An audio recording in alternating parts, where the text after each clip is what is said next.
పెద్దపల్లి జిల్లా కలెక్టర్ కార్యాలయం ముందు వికలాంగులు ధర్నాకు దిగారు. వికలాంగులకు వెంటనే 6,000 పెన్షన్ అమలు చేయాలని డిమాండ్ చేశారు. కాంగ్రెస్ ప్రభుత్వం ఎన్నికల మేనిఫెస్టోలో వికలాంగులకు 6,000 పెన్షన్ అమలు చేస్తామని ప్రకటించి ఇప్పటివరకు అమలు చేయకపోవడంపై ఆగ్రహం వ్యక్తం చేశారు.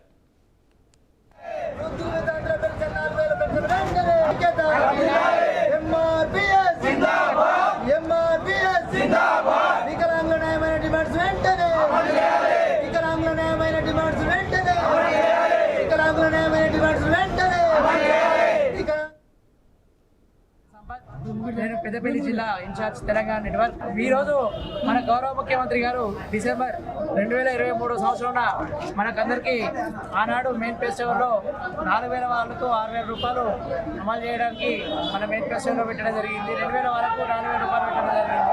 అలాగే ఆడవాళ్ళకి ఆర్టీసీ ఫ్రీ అన్నప్పుడు మరి మా వికలాంగులు ఏం ద్రోహం చేశారు? వికలాంగులు కూడా అదే ఉచిత బస్ పాస్ని అమలు చేస్తే మాకు కూడా న్యాయం జరుగుతుంది కదా.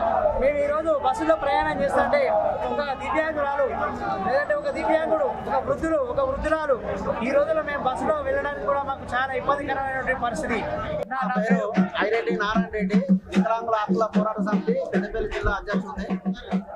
ఈ రోజు ధర్నా ఉద్దేశం ఏంటంటే చేయుత పెన్షన్లు, వికలాంగుల పెన్షన్లు 4,000 నుండి 6,000 వరకు, 2,000 పెన్షన్లు 4,000 వరకు ముఖ్యమంత్రి గారు మేనిఫెస్టోలో ఇస్తామని పెట్టడం జరిగింది. కానీ 6 గ్యారంటీలలో మాది ఒక గ్యారంటీ, వికలాంగులకు ఇచ్చిన గ్యారంటీ ఒకటి, అది అమలు చేయకపోవడం వల్ల మేము ఈ ధర్నాకు దిగవలసి వచ్చింది. ఇచ్చిన హామీని నిలబెట్టుకోలేదు. వికలాంగుల టీఎస్పీఎస్ అధ్యక్షుడు లక్ష్మీపురం శ్రీనివాసు. మాకు వికలాంగుల ఆత్మ బాంధవుడు ఎవరు అంటే మందకృష్ణమాది. ఆయన ద్వారానే మేము అంచెలంచెలుగా ఇప్పుడు 4,000 రూపాయలు పింఛని సాధించుకున్నాం. గత ప్రభుత్వంలో కేసీఆర్ ప్రభుత్వం మందకృష్ణమాది నాయకత్వంలో గుర్తించే వికలాంగులకు కేసీఆర్ 4,000 రూపాయలు పింఛని పెంచడం జరిగింది. ఆ తరుణంలో స్థానిక ఎలక్షన్స్ రావడంతోనే రేవంత్ రెడ్డి గ్రామాలలో ఉన్నటువంటి వికలాంగులకు, వృద్ధుల వితంతులకు నన్ను ముఖ్యమంత్రి చేసిందనంటే మీకు ఖచ్చితంగా 6,000 రూపాయలు పింఛనిస్తానని ఆయన ఒప్పుకోవడం జరిగింది. ఆ ఆలోచనతోని, ఆ నమ్మకంతో మాకు 6,000 రూపాయలు పింఛని వస్తుంది.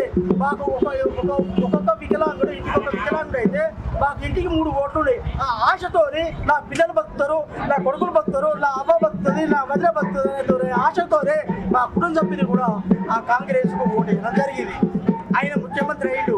మాకు ముఖ్యమంత్రి అయినాక 6 గ్యారంటీల స్కీములలో మీద ఒక గ్యారంటీ స్కీమ్. ఆ స్కీమ్ ఏంటిదనంటే 6,000 రూపాయల స్కీమ్. వృద్ధులు, వితంతులకు, వికలాంగులకు స్కీమ్ పెట్టిండు. ఒకటి ఆరో స్కీమ్. అది 90 రోజులు గడువు పెట్టిండు. ఆ 90 రోజులు గడువులు అయిపోయినాయి. 6 నెలలు అవుతుంది. మాకు మాత్రం వికలాంగులకు ప్రస్తావన లేదు.